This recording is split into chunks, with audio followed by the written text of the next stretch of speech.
আজ একটা নতুন ব্লগ নিয়ে চলে এসেছি।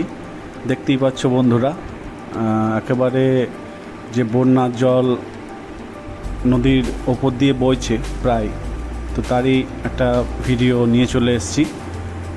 কেমন আছেন সবাই এই বর্ষাকালে? তো এই যে জায়গাটা দেখছেন, এরকম আরও বোলপুরের মধ্যে অনেক এরকম নদী আছে যে এর ওপর দিয়ে জল বইছিল। তো এটা জাস্ট একদিন পর, তো এখানে যে দেখতে পাচ্ছি মিডিলে, এখানে নেমে আমরা ছবি তুলতাম।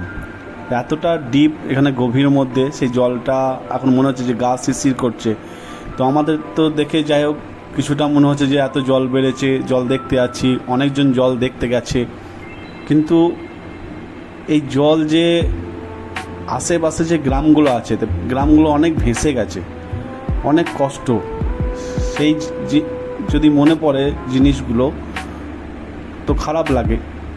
হয়তো আমরা টাউন থেকে দেখছি যে হ্যাঁ জল বেড়েছে, চলো জল দেখে আসি, এইটাই মনে হচ্ছে। কিন্তু যে জলের স্পিড, এটা হচ্ছে গোয়ালপাড়া প্লাস কোপাই।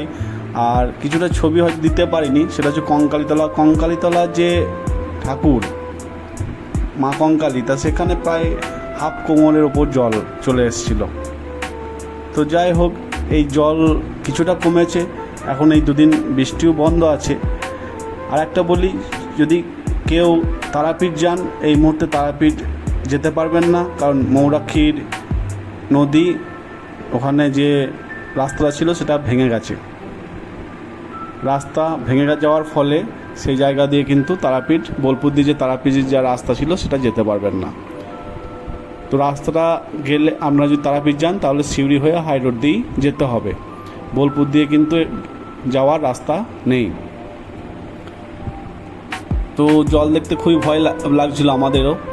তো যাই হোক, প্রায় তো দেখতেই পাচ্ছ বন্ধুরা, অনেক জায়গা থেকেই জল দেখতে এসছে গাড়ি করেও, কারণ এই জায়গাটা পারাপারও একটু প্রবলেম হচ্ছিল। তো সবশেষে এবার বাড়ি ফেরার পালা।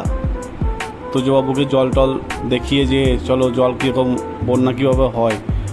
তো যাদের হয় সে তারাই একমাত্র বোঝে যে জল চলে এলে এই জলটা ঘর বাড়ি সব ভেঙে যাবে, বাচ্চারা কোথায় থাকবে, সেইগুলো চিন্তা করতে হয়। তো যাই আমাদেরও তো খারাপ লাগে, ও তো বাচ্চা যেহেতু, সেই সব চিন্তা করতে এখন পরে ব্যাপার। আর এগুলো আশেপাশের একটু ছবি, সবাই বাড়ি ফিরছে তাই একটু সন্দেহ হয়ে গেছিলো। ভিডিওটা বেশি বড় করিনি বন্ধুরা। যদি তোমাদের ভালো লাগে, লাইক, শেয়ার, সাবস্ক্রাইব অতি অবশ্যই করে দিও পার্থ মন্দিরা আইকনকে।